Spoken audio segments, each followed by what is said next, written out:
Good evening, everyone. Hey. Hello.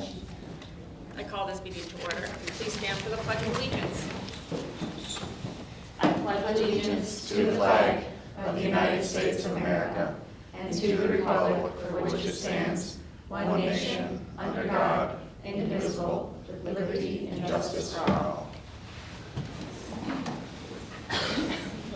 Thank you for joining us this evening. Please be advised in the event of a fire emergency, an alarm will sound. Please note all emergency exits and evacuate well away from the building. At this time, we request everyone please turn your cell phones to silent. Thank you for your cooperation. Good evening again. We will start with additions, deletions, and changes to the agenda. Dr. Chanel. There are no additions, deletions, or changes this evening. Thank you. Then we will move to the consent agenda. Resolved that the Board of Education, upon the recommendation of the superintendent, approves the consent agenda items as listed, 1 through 8. May I have a motion, please? So moved. Motion by John. Second? Second. Second. Any discussion? All in favor say aye. Aye. Any opposed? That is carried. 7-0. 6-0, apologies. We're gonna move to correspondence, communications. Becca, will you start us off with points of pride, please? Yes. 8 middle high school students were selected for the 2026 All-County 3 Festival. Students performed at York Central School on February 28th. Congratulations on being recognized, and thank you for representing Caledonia Mumford. I also wanted to give a shout out to the boys varsity basketball team because they won the Thomas Emmanuel Sportsmanship Award for the 2025-2026 season. And bringing home the block is fun and exciting, but to me, getting the Sportsmanship Award is worth so much more. So really, Coach Shelton and the whole team just deserves kudos for that. Yeah, I was watching Section 5 basketball on the Section 5 network. I'm a little geek, and I saw them give the award. Josh was at the arena on Saturday to accept it, which was really nice. Under the direction of Mrs. Caroline Richardson, our seniors experienced their second Adulting 101 seminar of the school year. Seniors traveled to presentations that gave them important information on how to better prepare themselves for life after high school. What a good idea. Thank you. A couple updates in correspondence. We had our first board outreach. Becca and I participated. We pushed into the Elementary Compact PTO meeting, and we had about 15-20-minute discussion with the PTO parents around budget issues, questions, concerns, what they're hearing. It was nice. Becca, do you have anything to add? No, not really. It was nice. The next one is on the 18th. I think Liz and John are committed to that one. It's in this room, and that will be piggybacking off high school compact. Will that interfere with musical rehearsal? I think we put it in the temporary library. Okay. Is that where you meet for compact? That's where I think we put it in. I the thought it was in spot. here for some reason. So I think that's what the advertisement said, that it was here. I was told we were doing it in the Yeah. chorus room, but that's fine. So can we make sure we have good signage Yes, out I will front take care the of day that. of that, so nobody's confused? And is it put out Absolutely. on socials, just to remind the community that, hey, we're here, and this is where we're gonna be? We can do that. Doesn't hurt to put it out. Thank March you. 18th at 7 p.m., correct? Yes. Thank you. Thank you. I'm curious, shifting gears to the board bulletin. Have board members noticed the board bulletin that I'm putting out? It's okay You if sent not. one. It was after the last There's been meeting. two. Was it two? Yeah, they come out the day after the meeting, and they're coming out in Wednesday watchouts. Oh. And it's sort of a summary of the meeting. Take a look at it, see what you think. If you think it's helpful, if it's not, it was something that the board wanted to try. So I have been doing it with a lot of help from Sherry. Thank you, Sherry. And those have been coming out. So tell me your thoughts. Looking for feedback on that. Before we move off that, do you think that the Watch Out Wednesday, you think people click on all those? Apparently not. Well, If as we- it's if we- important, I think, right. because as we move into budget season, we've been having the conversation around whether or not the information, like to your point, are we gonna put this out on our socials? We tend to put something up on the socials that's more of like a communication, like a date and time, and it ends up getting not much click, Or it gets therefore it sort of buried. plummets, right? And so whether or not we keep our pattern and we put things in the Watch Out Wednesday, because if that's where people are already looking, part of the communication that I think we need to discuss is where do we really think the community is best gonna engage with us? So I met with Tim this past Friday, and he's suggesting that when we just put something out that says this is where we're gonna be and at this time, that those things really don't get a lot of clicks, therefore they don't really make any movement into people's algorithm. So it's just curious how Facebook works, of whether or not it's overall ends up being a good tool for us or not. Whereas when we put a lot of pictures up there, it gets shared and liked and commented, which brings it up in the algorithm, and then more people see it because people like it. So it's an intriguing thing to think about as we're coming into budget season, and something I'm beginning to plan right now with our team from BOCES around what should these communications be and how do we lay them out so that we best reach the community. So I figured I'd ask the Watch Out Wednesday in this moment. I worry that it gets lost in Watch Out Wednesdays. I have asked our team to post it on our board. When you click on the school webpage and go to the board page, they are there as well. Okay. So if someone's going to the board page to see who we are, what we're doing, when the meetings are, they can click them there too as well. But I do think it gets lost probably in Watch Out Wednesday.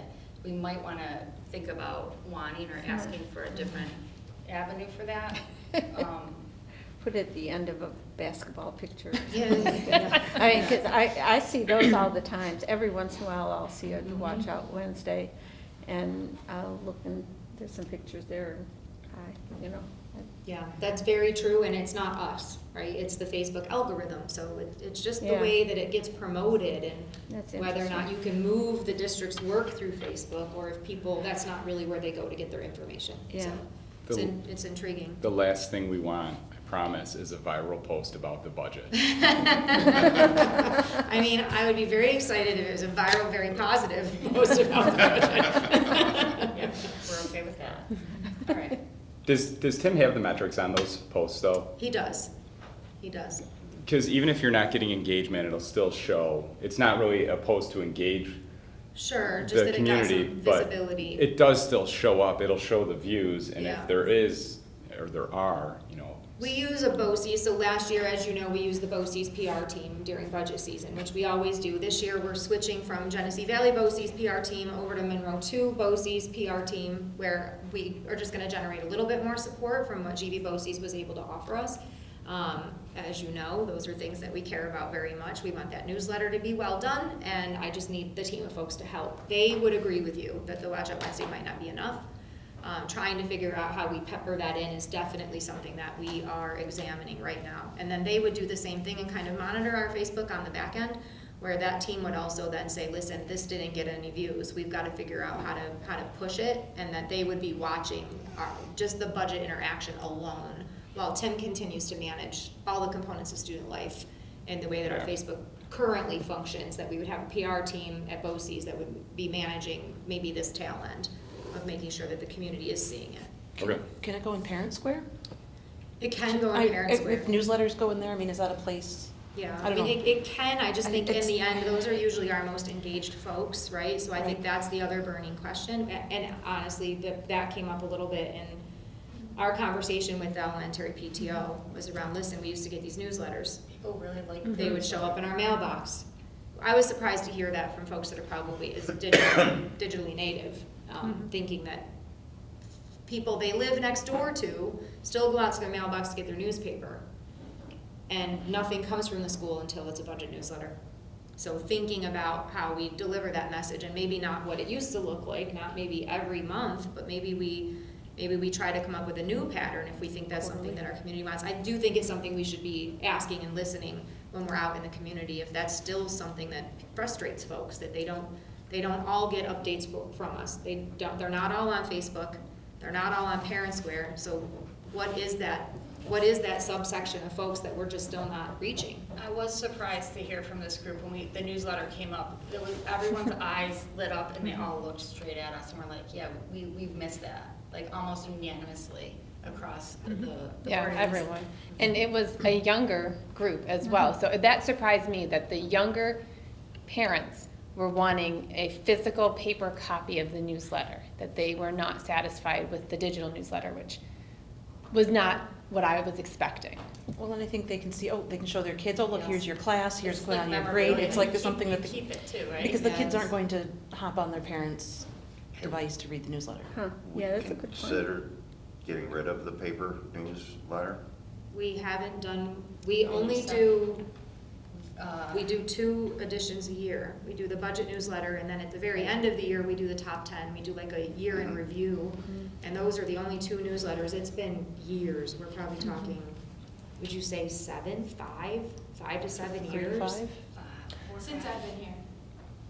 Like, I think we stopped like when I started, so I have been hearing it from a certain subset of the population, typically more retired folks that don't have a connection to the school, that aren't connected to Parent Square, or wouldn't necessarily be generating those likes, missing the newsletter.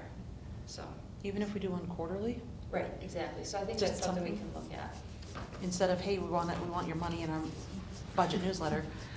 Yeah, I mean, if that's the first communication you get, like, we think very, very deeply about the first communication a family gets when they're moving from grade 5 to grade 6, right? We think about things like that in the transition, and so this is, the first time some people hear from us is when we send them a budget newsletter, right?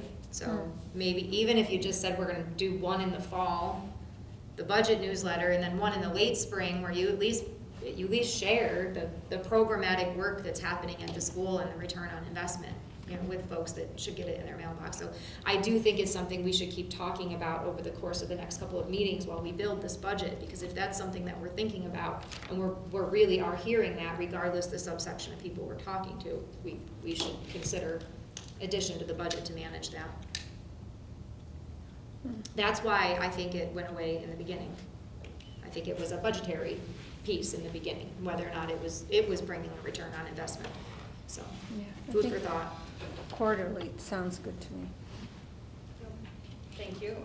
Moving on to board self-evaluation. It is that time of year. As you all remember, we are going to use Super Eval for the board's self-evaluation this year. A little bit of a shift for folks. I looked at it over the weekend, and it's intense. There's 5 sections that it's going to rate us on. Vision, leadership and accountability, board governance and policy, communication, community relations, fiscal resources, staff recruitment and environment, and ethical leadership. And then within those are a lot of standards that we have to rate. So I am going to push this out to the board soon to start completion of this. I advise to start early. I would really like to have this done and in a manner to plan our next workshop retreat. I would like to use the data that we collect from this. So the information I'm hearing from you guys, the board's hearing is a consensus to guide what we're doing next in terms of our goal setting. And so in August, I plan to, or we should plan to have a next workshop retreat, depending on what the goals or subjects of that are, per open meeting law. We'll either make it a workshop, which is open to the public, or a retreat, which is closed. So it's I can't tell you if it's a workshop or retreat yet, because I need to know where the board needs or wants. What time frame for completing the board self-evaluation? I think through mid-April, It's about a month, 5 weeks. 5 weeks, 6 weeks. That way it gives Becky and I enough time to look at it, for the board to look at it, and then whatever we need to plan for this August retreat, if we need to bring a trainer in, we have time to secure that. So yes. Okay, thank you. And this will be the first year using Super Eval. Interested to see how you guys, what you make of it. Call me if there's questions or concerns. I'm happy to walk people through it as best I know it. It's a little cumbersome, but I think if we invest the time in it, I do think we're gonna get some good information from it. No, these things that we're evaluating on super eval, did you guys choose what They're to do, or are they standards? Standards based on like national NISBA standards for boards. Yep. Good. What am I missing, Dr. Chanel? Oh, yes. So we're looking at August 13th or August 17th. Looking for board input on those 2 dates for a retreat workshop, August 13th or August 17th. They're both Thursdays. We have our first board meeting in August 11th. That's a Tuesday, of course. So I'm looking at doing it in the evening. Or I guess I could ask evening or mornings. Evenings are better for me, but I can be flexible. You said 13th or 17th? Yes, So Thursday or Monday? correct.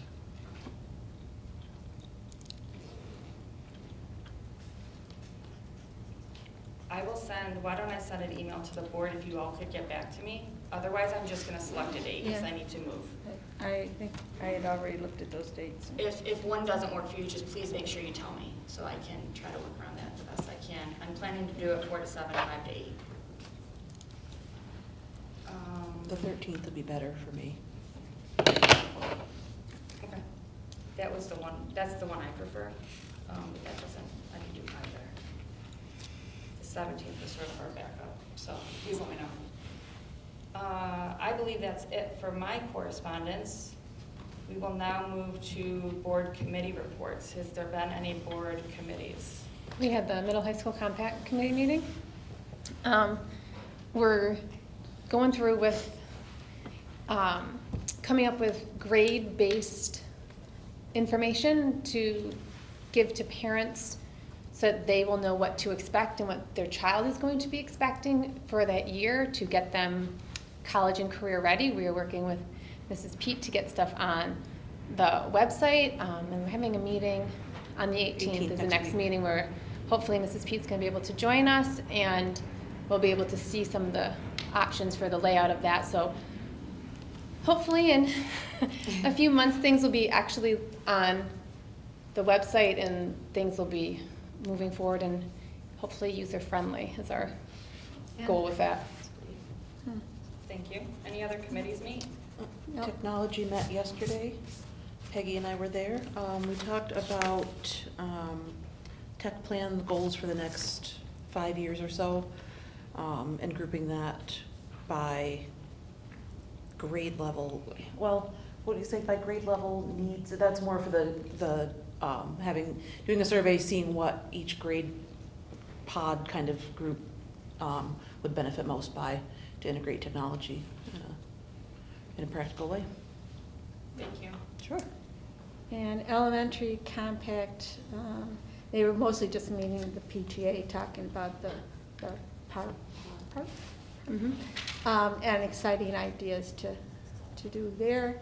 And then I'd let you guys take over with the compact. Oh, and then Michelle, you had handed out they're perfecting the homework requirements and things for parents to know what is expected for kids. So they've been working on that for a while. Thank you. Anything else? I want to say one thing. I will just add one quick thing. I asked a question at the end of our technology meeting about kids' different skill levels and collaboration and things like that. And I want to say that I was very impressed with Dr. Chanel and the different teachers who answered that question with their whole heart about working with each child and making sure that each child gets what they need. And I was comforted by that. I thought that was very good. So It thank you. struck you? Thank you. Yeah, it was The really, passion.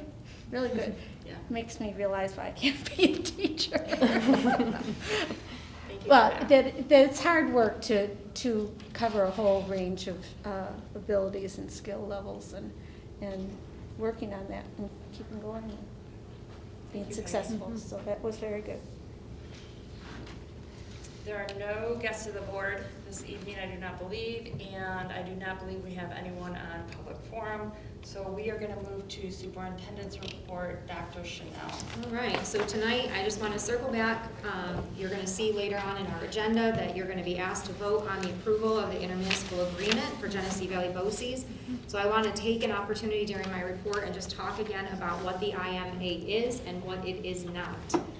So a group of superintendents, we're very collegial in the region, so we're really talking about how do we make sure our boards understand this from every school district's perspective and then the good of the whole, right? So we care about all 22, but we each care about our own districts that much more. And so how do we make sure that we're clear in our presentation? So the BOCES capital project.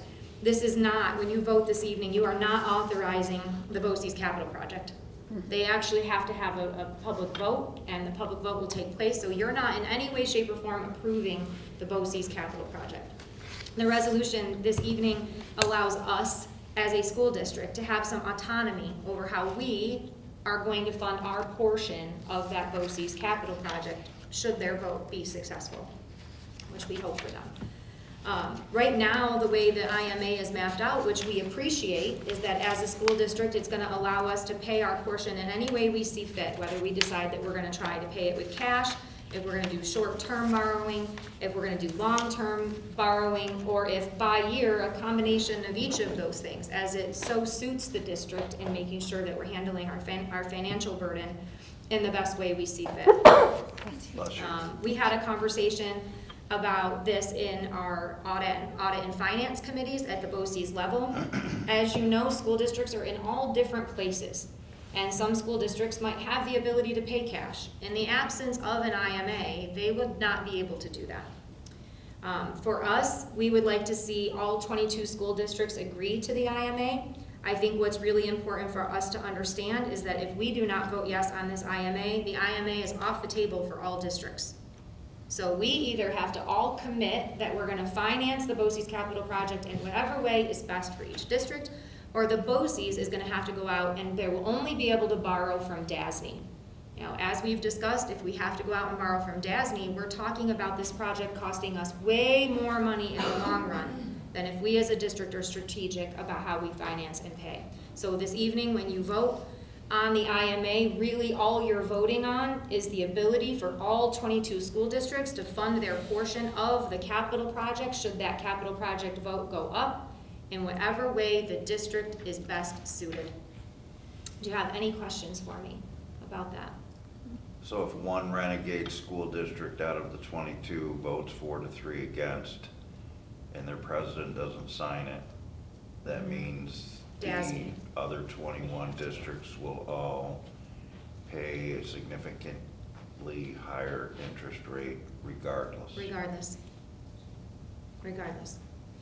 And if, as a district, we decided what was best for us would be a long-term borrowing, we can still do that under this? Absolutely. So we are not making it so that we cannot do long-term borrowing. We're just saying we don't have to do that, and we don't have to do it through a specific program. Correct. And when Rebecca says long-term borrowing, is there long-term borrowing to me for something like this at the interest rates I believe we're capable of obtaining might be longer than what the rest of everybody is thinking? I'm talking like, why not 10 years? Sure. 12 years, Brian, is that realistic? Yeah.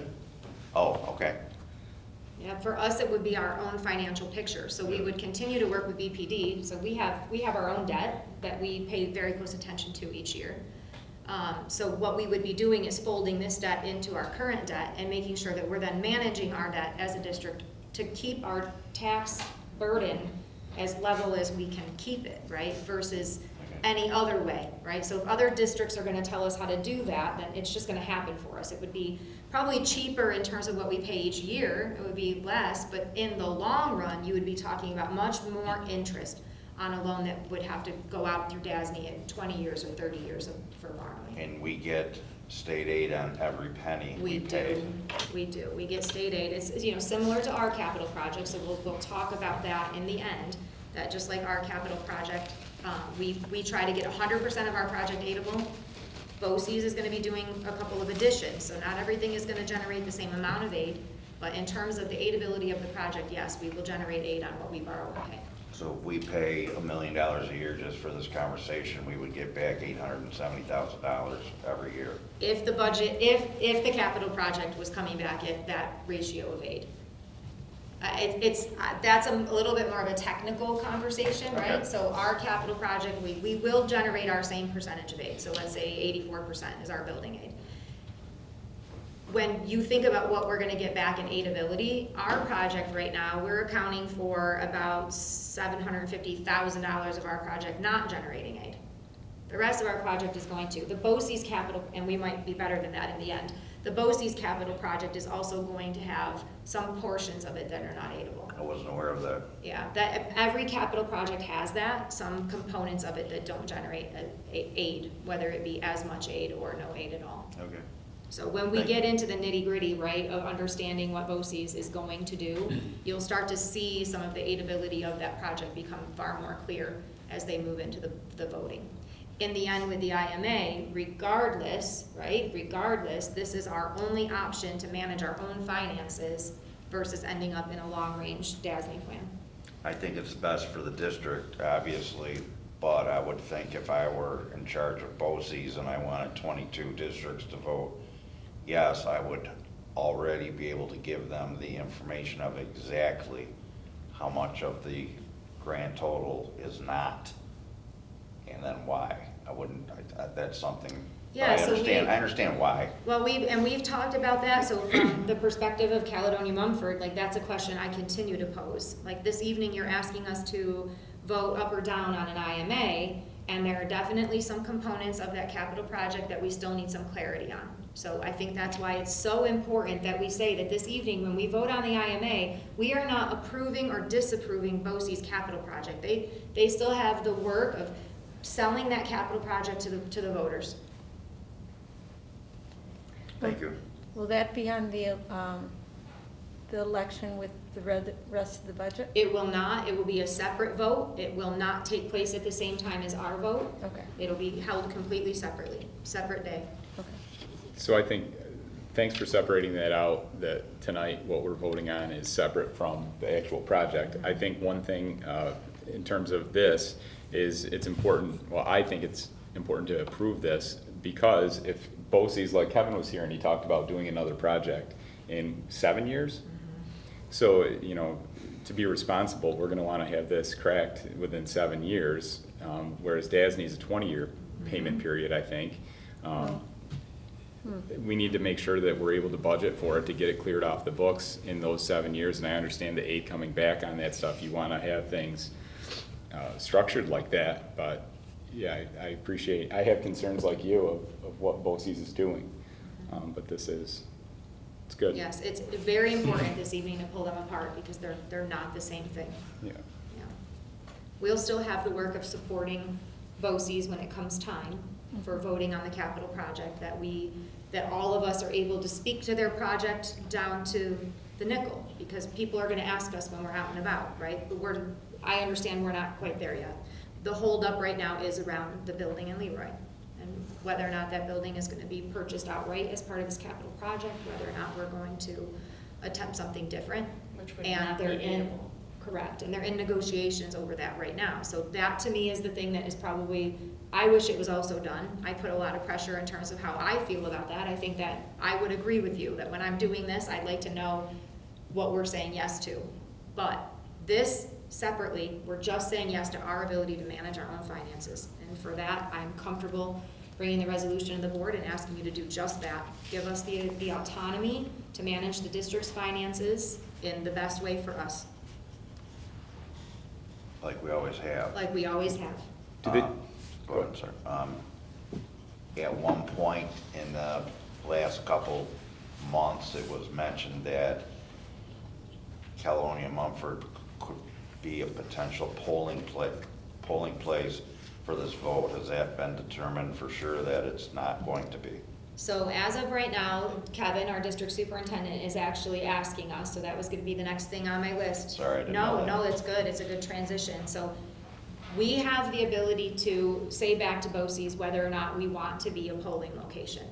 Some districts are really adamant that they be a polling location, other districts are really adamant that they not be, and I think it has a lot to do with the timing of the vote, and if you happen to be a school district that was getting ready to go out for your own capital project vote, you don't want your community to be confused at what is your local capital project that you're asking them to vote on and what is the BOCES. So I'm watching a lot of people say, well, we need to be very strategic about this in ways that we don't confuse our community. Would it be possible for us to just say no?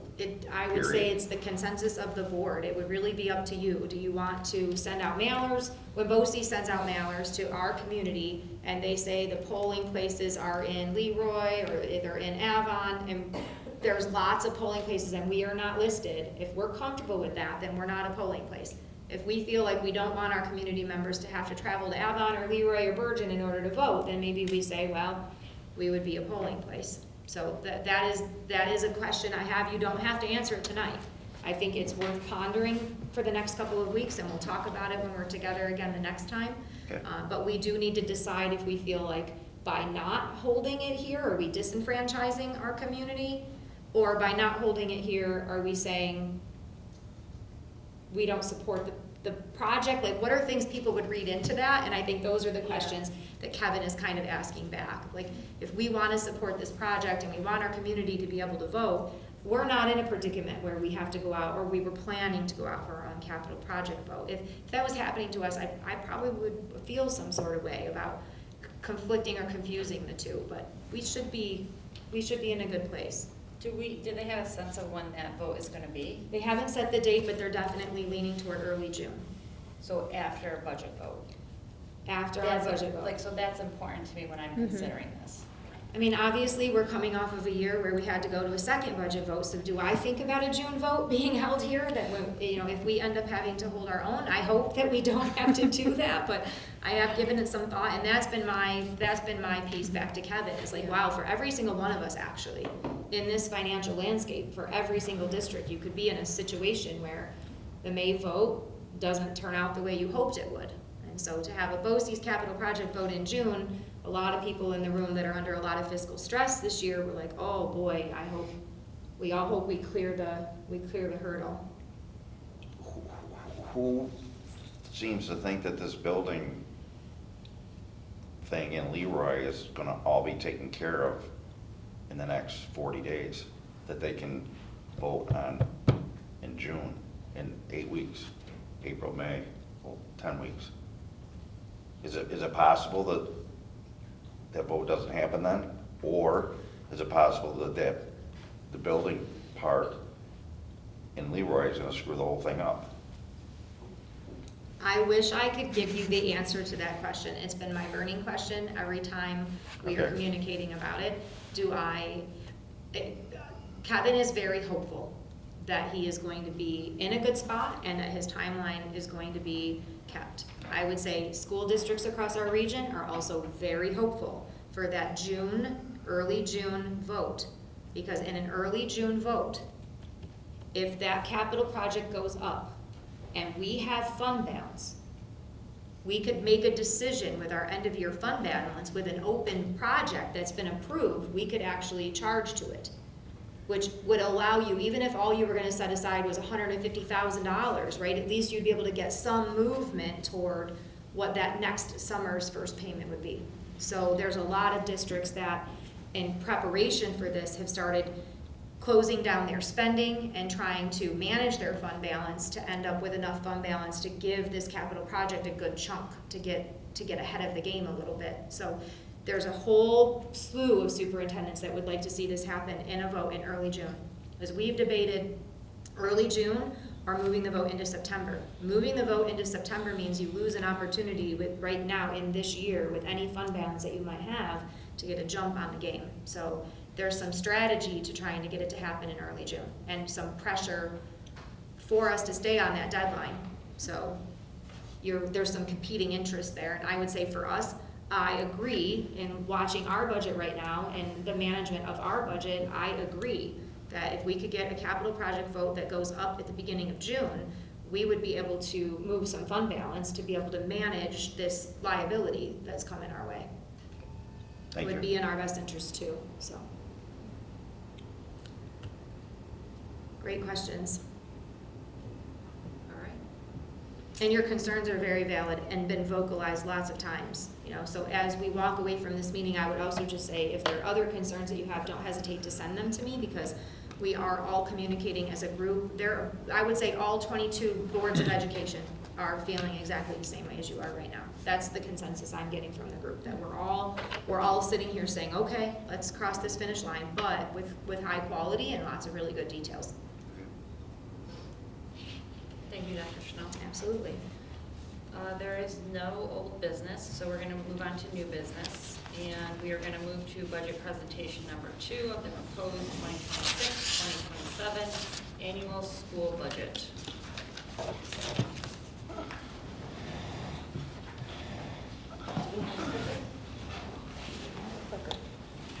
Oh, we do. There's no clicker last time, that's what breaks my brain.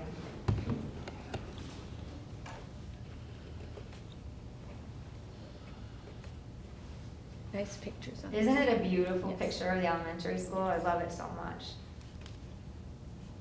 Tim captures some shots that are just like breathtaking. This is definitely one of them. Okay, ladies and gentlemen, here we go. Budget presentation number 2. I think before we get started this evening, I just want to say aloud that as we are working through each of these budget presentations, you are definitely seeing drafts, right? So we are still estimating things. We are still waiting for information to come in. So when we are presenting, no one should view this and think this budget is complete, these are the numbers. You're looking at preliminary numbers as we know them to date. We hope to have an on-time budget from the state, and if we do, you'll see some really solid numbers, but as we work our way there, you're gonna see a lot of projections.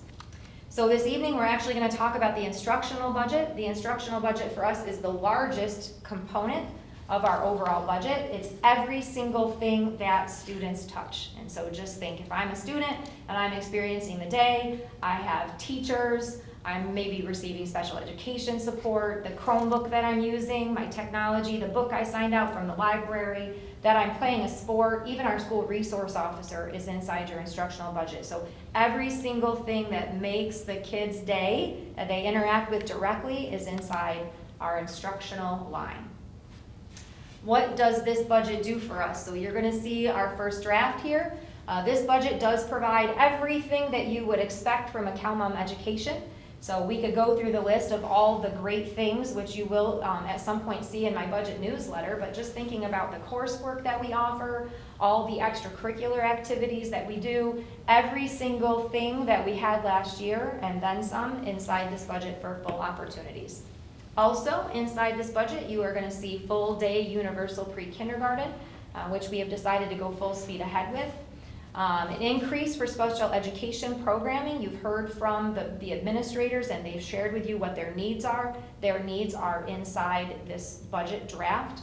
A STEM teacher at the middle high school would be a new teacher in terms of programming there. That's the second year in a row that we've seen that request, along with some other requests around making sure that we have some lunch monitors, trying to free our teachers up to give them access to students during that home-based time. And this budget is also going to account for one of my priorities, which is to increase access to dual enrollment coursework. When we get together next time, you're actually going to see some of my budget priorities. I'm going to do a separate presentation, which is going to be a little bit different than what we've seen in years past. That's where you'll see me beginning to talk about newsletters and sort of what the board is starting to think in terms of communication, where we might need to see additions to the budget. And also I will dive pretty deeply into some dual enrollment access. The appropriations for this budget, so you've already seen general support, transportation, community service, benefits, debt service, and transfers. So this evening, we're going to focus on that instruction line. You will see that our instruction line, year over year change, we are asking for an increase of $446,207.10. It's an overall percent change from last year of 3.81, which would cover all of our programs and all of our increases in instruction, with all the administrative priorities in there.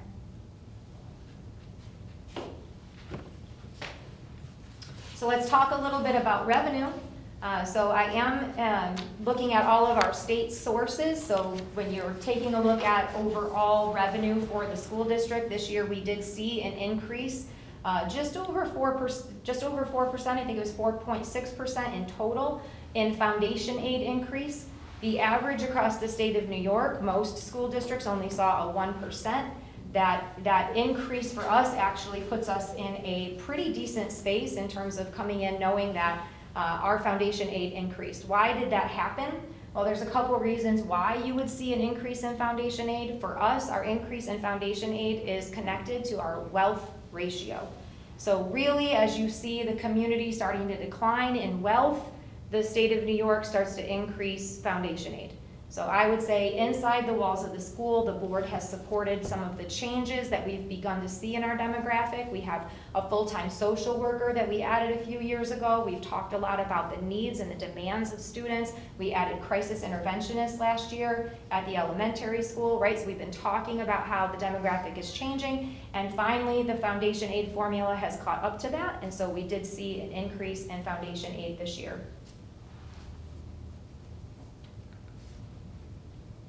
Capital outlay project, I skipped last week, or last time we were all together because we weren't quite there yet. So this time I'd like to share with you our capital outlay project plan.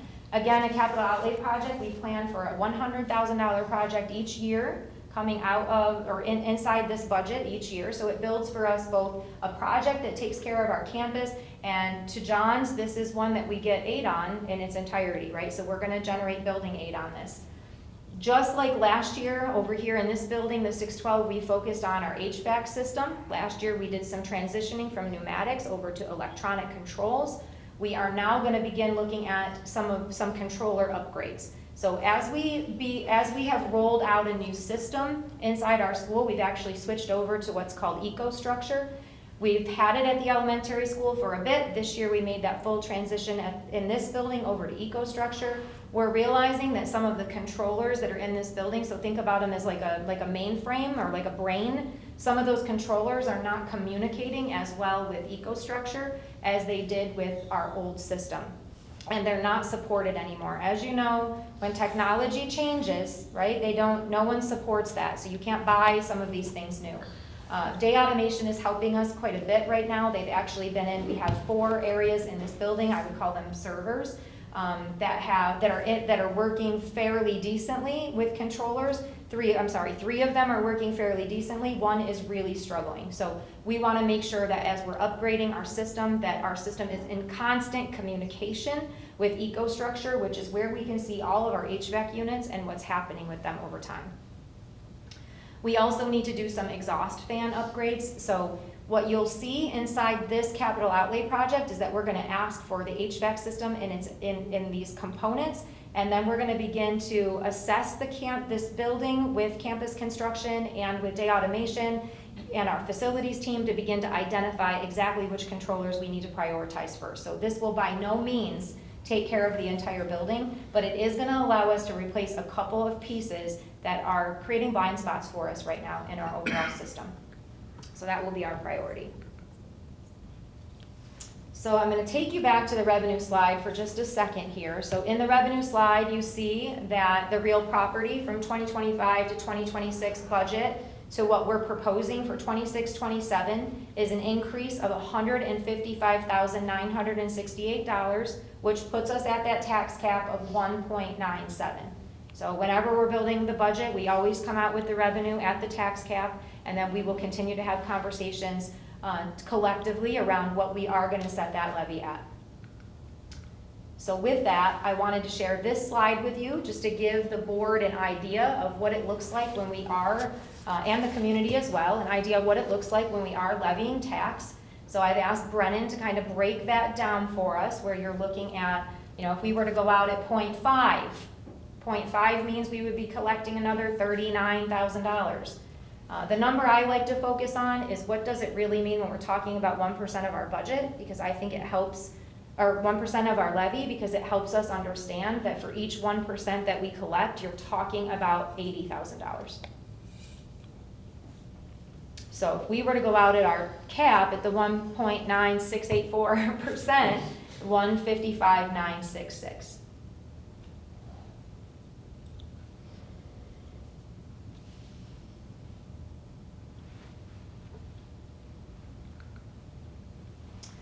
For our budget development and forecasting, so a couple things that I want to draw our attention to. The governor's proposed budget is what we begin to build our budget off of. So the revenue that you're seeing even coming from the state is in the governor's proposed budget. We are still waiting on the one house budget, which will solidify her budget priorities and the priorities then of both houses. You did see in the governor's proposal that she's increasing full-day universal pre-K aid up to $10,000 per student. What I did not realize until this past week is that when she built this budget, she actually put in there a mandate for full-day pre-K for the year 28-29. So school districts that don't make the move this year, if they're still half-day, will have no choice. Half-day programs will no longer generate aid under the governor's budget and her proposal. This is a $561 million increase in school aid built into the governor's budget for universal pre-K alone. So they're providing aid now, so say starting 28-29, will they still provide that same level of aid? They are. Okay. They are. One thing we can say is that we don't usually see a decrease in foundation aid, right? Sometimes you don't see increases, right? But if it's steady But or? it stays, we could stay flat. Thank you. So a lot of districts only seeing that 1%, which is, you'll see that in my third bullet there. But just in general, Governor Hochul's proposal is increasing overall school aid by 4.3%, or that $1.627 billion increase to school aid. 73% of New York State schools are only going to see a 1% increase in their foundation aid. We are not in the mix. Don't tell your friends in other schools that we are not in the mix. That 1% is definitely very stressful in a time where school districts are seeing escalations in healthcare costs upwards to 30%, depending on their consortium and what they offer to their teachers. So to see a 1% increase in foundation aid for them, there's a lot of conversation happening across the state of New York right now around how to make those two things reconcile. For Caledonia Mumford, we are going to see a projected increase of $366,000 in our foundation aid. Dr. Chanel? Yes. So we have the 4.34 increase, needs to be finalized, of course. Of course. And we're seeing that because of decreased wealth. Is that a one-time, one-year increase, or does that mean it will be steady? Like, I know you're laser focused this year, and I am too, but Yeah. I'm just like, long-term, will we continue to see those, or are we gonna go back to the 1%? We could very well go back to the 1% like everybody else, because what we understand about foundation aid is that we don't go backwards, but we might not go forwards, right? So let's say, and this isn't a good one, because I've got all your state sources in there together, but let's say that our foundation aid, I should have pulled that out separate. I'm gonna bring that to you next time as a separate number. I'm sorry. No, that's I'm o- thinking that way, like, what do we? Me too. Anticipate for next year, Yeah, is me we're too. thinking. and So planning. I would say if every other, let's say 73% of New York State schools are only seeing a 1%.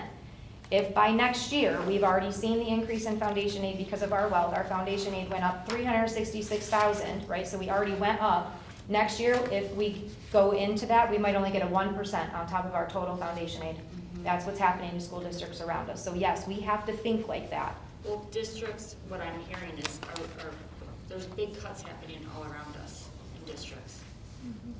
Definitely in this state of the game, because we're all in draft, right? So everyone around us is looking at what their gap is and they're saying, oh my goodness, what can I do to close that gap? 100% that's happening. So I want to talk about a couple of hot topics in education. To your point, right? What if next year we only get 1%? So this is the part of budget development. I joked about it a couple of times, that I've heard superintendents say this for years, and I always just like, oh, okay. Now that I have to build the budget and take accountability for what this looks like year over year, these are real things we have to talk about. So hot topics in education right now, March 9th through the 13th is when they're telling us we could see the release of the one-house budget. The biggest issue that's being addressed right now in the state of New York, which you're going to see in both houses, and if you're paying attention to it on social media or the news in any way, you are watching a major push for Tier 6 pension reform.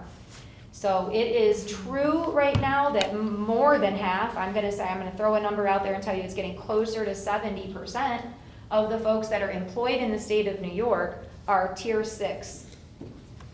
Tier 6 is now the largest tier of folks that are employed. And they are pushing very hard for Tier 6 reform. So I want to talk about that a little bit. Right now, Tier 6 retirement eligibility, so let's just say teachers, Tier 6 is everyone that works for the state of New York, but for this evening, we will focus just on the component we care about most. We care about teachers. Right now, Tier 6, the current eligibility to retire is 63. Us Tier 4s, we get to go at 55. So it moves it to 63. Annual cost to schools to change Tier 6 from back to matching Tier 4, so going to retiring at 55 and having 30 years in, would cost $371 million to schools. Currently, Tier 6 members pay 3% of their salary to TRS, increasing 6% if salary is over $100,000. If we had to match Tier 4, annual cost to schools to change this to that flat 3% would be another $245 million, 1.18% of payroll across the state of New York. The annual cost to align Tier 6 members, they currently can earn 35% of their final average salary at 20 years. They want that moved to 55% at 30 years. The cost to go back to Tier 4, like benefits, would be another $90 million. It is the largest conversation happening at the state right now, and if you paid any attention to the news this weekend, you saw Governor Hochul standing in front of these unions, telling them that she supports them, that she wants to move in that direction. You saw the comptroller say that the state of New York can afford that. I think the challenge here is being torn between the idea that as a school district, we're going to have to manage the finances of either of these decisions. Teachers typically retire at 55, which means when they retire at 55, we see breakage in our overall budget. Your Tier 6ers, which you're not really experiencing yet, they're teaching inside the walls of our schools right now, but they're not even close to nearing retirement. You're used to seeing a cycle of breakage where folks are retiring. These guys, if they work until they're 63, you're gonna go a very long time in budgets where you're not seeing breakage. So either way this moves, the district has to start preparing itself for what it looks like long-term to either manage Tier 6 or to manage the return to Tier 4. Either way stresses our local budget. Either way. Hot topic, and we're paying attention to. Hot topic, full-day pre-K mandate for all 4-year-olds. Hot topic across the state of New York. For us, we had the space. There are literally school districts that do not have the space to open full-day pre-K. So for them to receive this mandate, if they've already done a capital project, they don't even have the ability to build. How are they going to do this? They're going to have to try to find local partners, offer their full-day pre-K off their own campuses. That was a bone of contention in Albany as superintendents were lobbying back when I was there last week. I'm going to tell you no movement on electric buses. It was actually quite astounding. I would say that the governor's office more or less told us that the 2-year waiver should be enough and for us to stop asking. They're taking a lot of political pressure right now from green energy. There are a lot of lobbyists in Albany that are really pushing hard.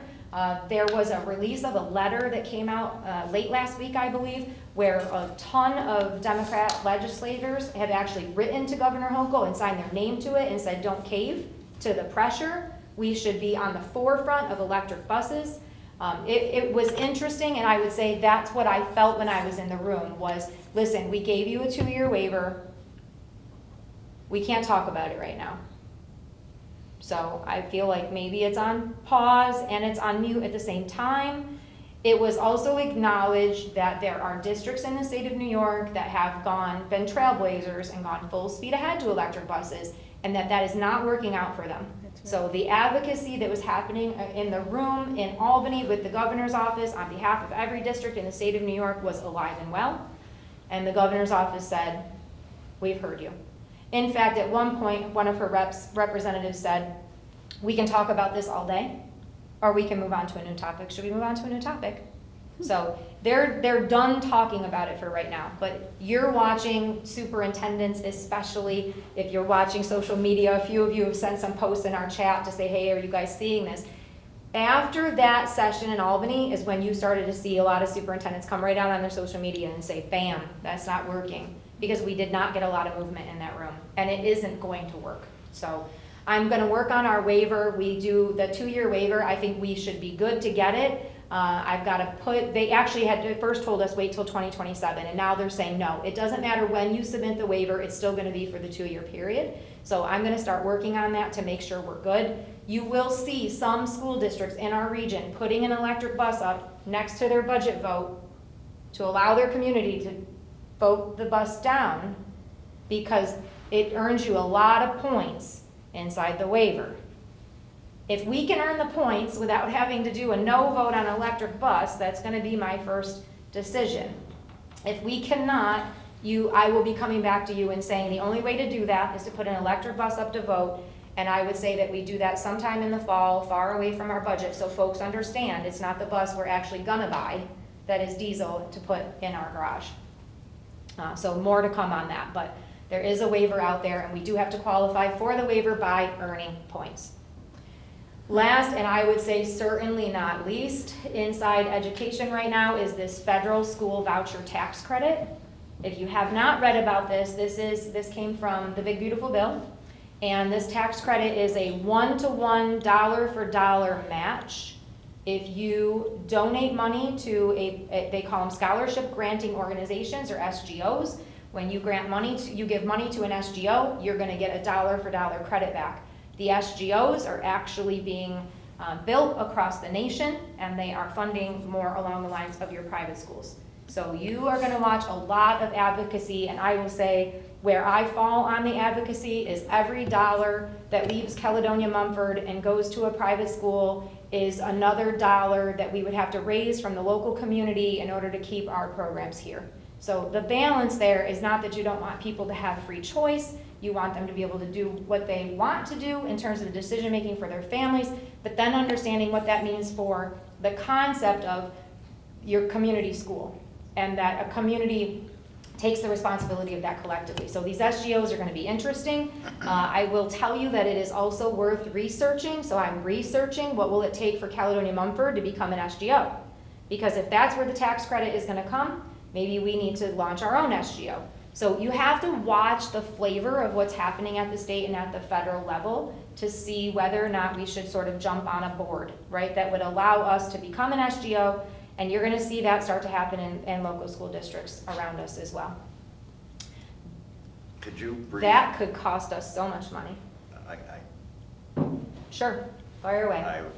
I'm lost. At first I thought, when you said the private schools, would you give me a brief example of what an SGO, what would it be like, saying that we could, when we spend $1 million on a kid to go to Mary Cariola, we get So that let's $1 million say back? that, let's compare the SGO then to a foundation or to a not-for-profit.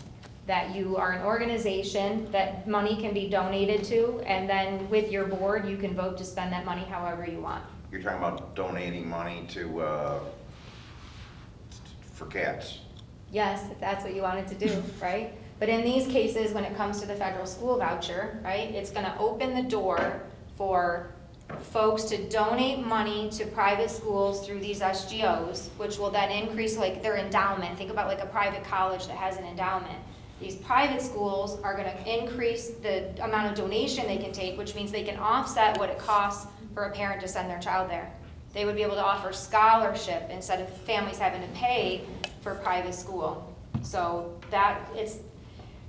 Why would we donate money?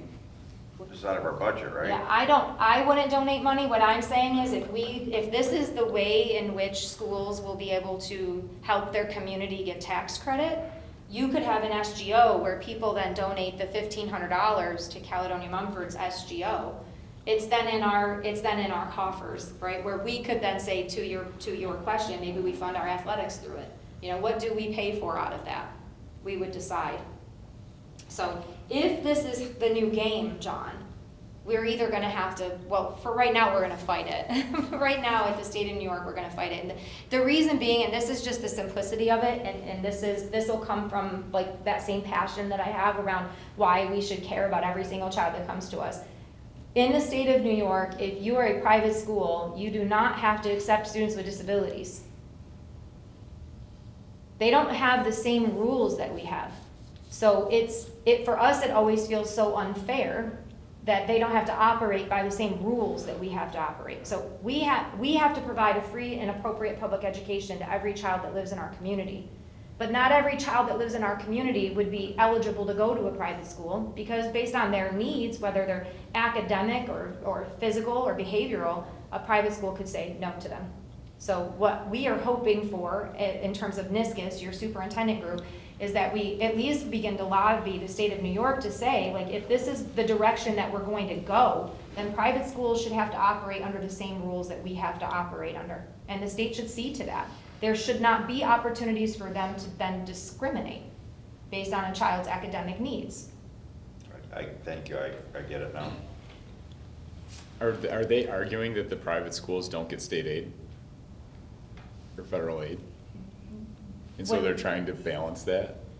I honestly think that, and I'm. You don't- again, I'm just Yeah, out no, I loud. think in the end, this is a school choice movement, right? And so when you see the school choice movement coming from the federal level, you've seen it in a couple of ways. New York State, we have a lot of charter schools. I actually didn't put that up there, but charter schools are actually also becoming a bone of contention. It just doesn't matter as much for us, so I left it off my bullet. But charter schools are a way in which public dollars are removed from us and sent to charters. So public schools, it's not about, or private schools, it's still gonna be that school choice, which you can't get in this area from a charter school, because we don't have charter schools. So they have overpopulated the cities with charter schools. So you're starting to get school choice. And now they're starting to expand into other areas where how do we then make school choice more affordable for folks that live in other areas? And so this definitely appears to be a school choice movement. Yeah, which I struggle with in some ways, because again, you want people to be able to choose whatever they want, right? But then you're talking about the disparity between folks that have the money and can send their children someplace else and folks that need the community to invest in the community. And so the more of this that happens, the more watered down your school system becomes, because our foundation aid is based on our student enrollment, right? So for every child that we lose to a private or to homeschool, right, it costs us in terms of foundation aid. So we end up with less to try to do exactly what we've always done. So it just gets more and more challenging as a community to talk about what is the good for the whole. And I would argue that those that need us most are not going to end up in a voucher system. So it has some, I'll call it civil rights for me. Like, it feels that way sometimes, that like it's our responsibility to provide. And I don't think we would have an issue if everybody had to provide the same way we had to provide, because now their costs would also be different and they wouldn't be looking for a voucher program. Our next meeting, we will share a more refined budget. Every single day we learn something new about what is coming and what we should expect.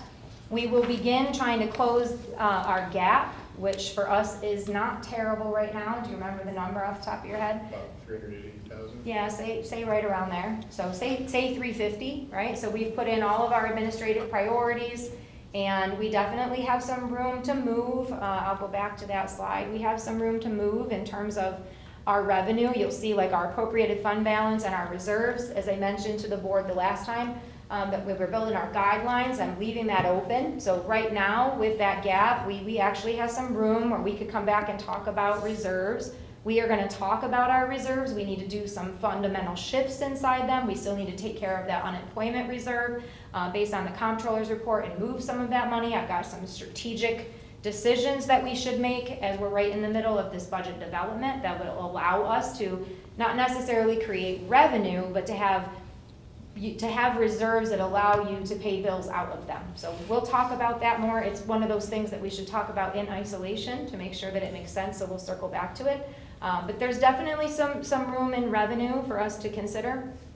We've been working hard this year I worked at BOCES for 7 years before I got back into a school district, really understanding how BOCES aid is generated and the kinds of things that we can do to take programs that have been funded through the general budget, get those programs moved over into a BOCES coaster line, which then allows us to generate that revenue. You're gonna see that from me in my next presentation, where I talk about my superintendent push for next year with dual enrollment. We're finding ways to create revenue.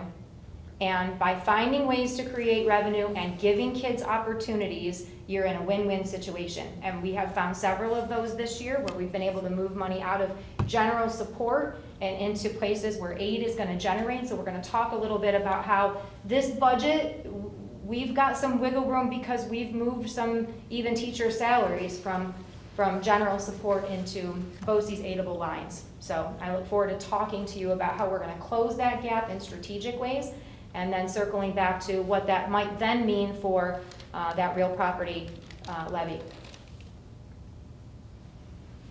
Questions about that? Fantastic. Obviously, we're gonna continue to monitor the one-house bill.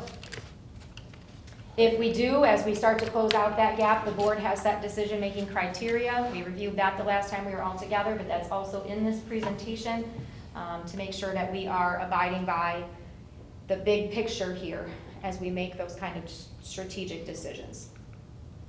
Save the date. We do anticipate that by April 14th, we'll be adopting a budget.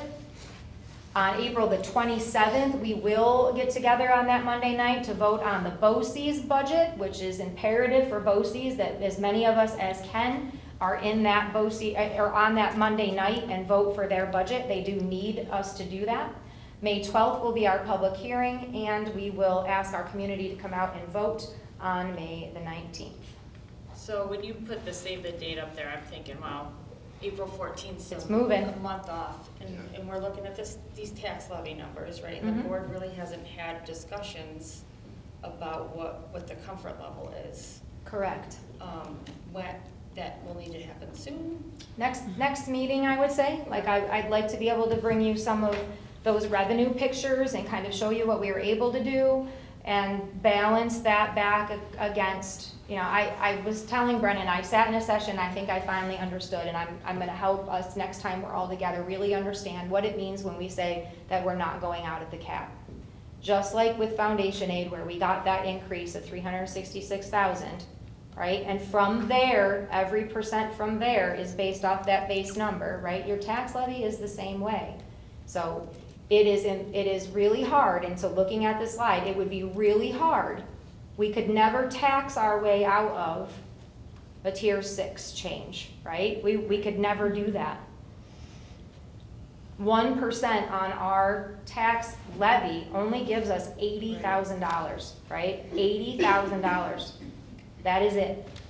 So we're in a decent place this year because we saw the increase in foundation aid, but man, what if we don't next time, right? And I think really understanding that it's our responsibility to try to plan for the long-range health of the district. We have to keep our eye on the prize in terms of what are we hearing coming out of Albany? What could this look like for us in year 2, in year 3? Because whatever we don't collect, we can't go back for. And then you have to balance that with some of also what we heard from our community members, which was, you should see my electric bill, right? So we want to make sure when we're having this conversation and you're thinking through this, that you are beginning to think about what do we really believe the community can tolerate. And that for us and helping the community understand that a 1% tax levy is $80,000. Thank you. Absolutely. Any other questions? Liz, I think you brought up a really good point about the foundation aid, and I was wondering if we could get something to show what our year-over-year runs are on that, because if we go back to 1% next year, well, obviously our costs are still, I mean, we're 3-4% across the board no matter what. No matter what. You know, so maybe if, well,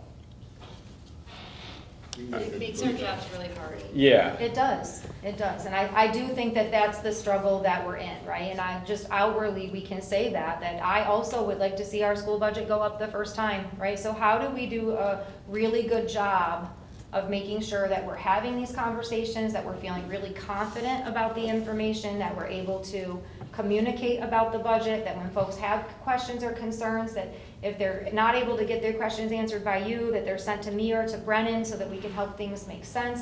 But in the end, a 1% increase is $80,000. It doesn't scratch the surface of the increases. You know, so I look at this budget and where we sit right now and I think, oh, well, maybe a STEM teacher. But then you have to ask yourself, can you keep a STEM Is it teacher in year 2 sustainable? and in Right. year 3 and in year 4, right? So Sustainable. we're still in the same sort of spot that we were in last year, which is to go up. Could we handle it in 1 year? Sure. When we're looking at the projections or the volatility of what things might look like across the state in the next couple of years, geez, I don't know, right? So you're gonna see me next time talking about areas of revenue that we've moved. Have I moved enough into a BOCES line to generate enough aid to pay the cost of a teacher? I'm so close. I'm so close. I'm so close. So close. So I think in the end, like if I can show us how we do that to create revenue, that revenue I then just, it's not the way the budget works, close your ears, Brennan, but then that revenue is kind of like asterisks for, hey, that's actually how we fund that STEM teacher, right? Makes it look What is, sustainable. yeah, is it sustainable, right? So I do think you're gonna see some things from me next time in terms of how I'm attempting to generate revenue that might allow me to say to you, I'm feeling pretty good about that. At the same time, I pay close attention right now to those hot topics, because even if I can generate the revenue, we may need it. We may need the revenue to do other things, right? So we're still a couple weeks out from there, but definitely, good questions. So you want to see foundation aid year over year. How many years would you like to see? 10? It's easy, Mike. It's easy. Yeah, I think just Yeah. what Liz said is next year, I mean, let's say somebody makes more money, are we in a different classification and are we back at 1 or even under 1?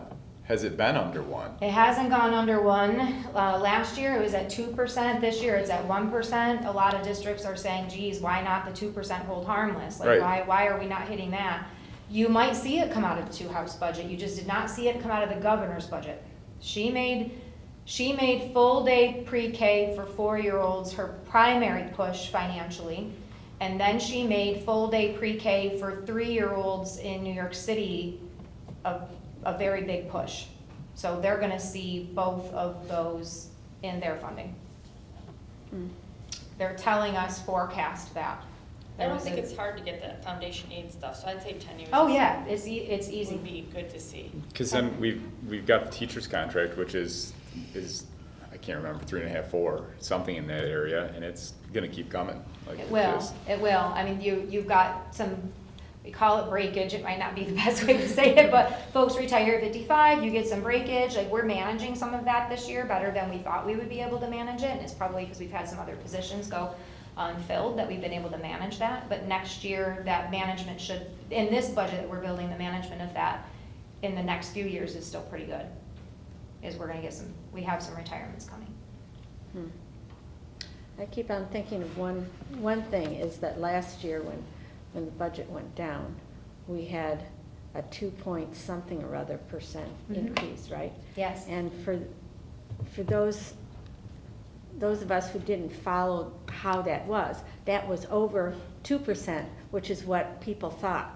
So at least we're below 2%. Agreed. We at least. Agreed, and 1.9. that's typically a strategy too. You see a lot of folks that won't go over 2% Yeah, because well, because it's a that was lot. the understanding that Yeah. a lot of us had. Yeah, I agree with you, and it's something that, again, kind of a moot point at this stage in the game, but something that school districts will say even now, that it's almost impossible for us to go out above. No. So, you limited our ability to tax, and then you've got sometimes, for some folks, the community pressure is to tax more because they wanna have 3 languages, right? Where school districts across the state of New York look so vastly different.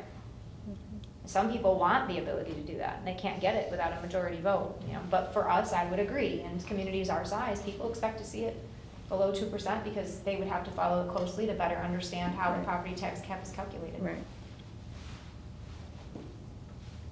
Any more questions? Thank you. Absolutely, thank you guys.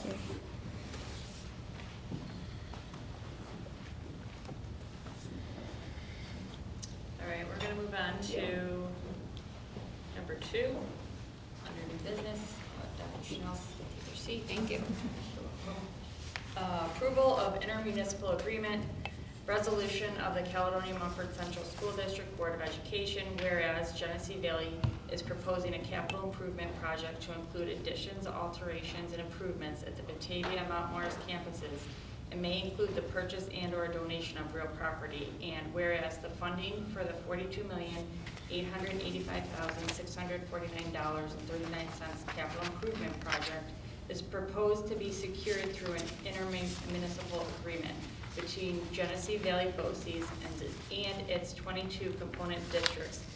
And whereas the Caledonia Mumford Central School District wishes to enter into the IMA to fund their share of the project, and now therefore be it resolved, the Caledonia Mumford Central School District approves the IMA for its share of $1,721,173 of the total projected project cost of $42,885,649.39. Further, it is understood the IMA shall be circulated to the 22 component districts for their consideration. Should a district not vote in favor of the IMA, the BOCES will pursue financing through DASA via a resolution that will be put up for public vote and must be approved by the majority of total voters for the project and the financing to be approved. Be it resolved that the Caledonia Mumford School District Board President is authorized to sign the IMA. May I have a motion, please? So moved. Motion by John, a second. Second. Second. Any discussion? Makes sense. All in favor say aye. Aye. Any opposed? Motion is carried 6-0. The second was Me. Oh, okay. Yep, I'm just making sure Sherry heard. Sometimes the back, she can't hear. Your explanation was Very helpful. commendable. I mean, Thank it's kind of common sense, but not necessarily, but you were very thorough. Well, lots of, like I said, a lot of networking and collaboration with superintendents. Daryl McLaughlin, the superintendent of Perry, does such a great job. He's our president of our association, and he does a nice job making sure that our thoughts are well articulated and that we all share with our boards really important facts to make sure everybody gets the same message. Moving on to number 3, certification of evaluators and lead evaluators. Whereas the Education Law Section 3012-D, subpart 30-2 of the regulations of the Commissioner of Education require that administrators receive specific training as a condition of performing teacher and principal evaluations pursuant to that section in subpart. And whereas administrators so trained are eligible to be designated by this board as evaluators and lead evaluators, therefore authorizing the performance of evaluations pursuant to that section in subpart. And whereas certain partnership administrators have received the required training, now therefore be it hereby resolved pursuant to Education Law Section 3012-C, Sections 30-2.2 and 30-2.9 of the regulations of the Commissioner, that the following partnership administrators are certified as evaluators and lead evaluators. This is for Jessica Asquith. May I have a motion, please? I'll make it. Motion by Becca, second. Second. Second by Peggy. Any discussion? All in favor say aye. Aye. Any opposed? That motion is carried 6-0. We're going to move to executive session. Resolved that the Board of Education adjourn to executive session at 7:19 p.m. for the purpose of discussing the following matters pursuant to Public Officers Law: discussions concerning the employment and employment history of particular persons and matters leading to appointments and resignation. May I have a motion, please? I'll make it. Motion by Becca, second. Second. Second by John. Any discussion? All in favor say aye. Aye. Aye. Any opposed? That motion is carried 6-0. We will be back. Resolved that the Board of Education return to regular session at 8:20 p.m. May I have a motion, please? I'll make it. Mike, second. I'll second. Second. All in favor say aye. Aye. Any opposed? Carried 6-0. We have personnel 1 through 7. That is to include 1, resignation of extra class advisorship, 2, approval of substitute, 3, appointment of extra class advisor, 4, resignation of department leader, 5, resignation of food service helper for purpose of retirement, 6, appointment of supervisor of transportation, and 7, approval of interscholastic coach. May I have a motion, please? I'll make it. John? I'll make a second. Motion by John, second by Mike. Discussion, congratulations to Janet Bonlander, who has been employed with our district for 30 years. Fantastic, and wish her well in her retirement. All in favor, say aye. Aye. Any opposed? That motion is carried 6-0. Resolved, we're going to move to adjournment. Resolved that the Board of Education adjourn the meeting of March 10th, 2026 at 8:21 p.m. May I have a motion, please? I'll make it. Second.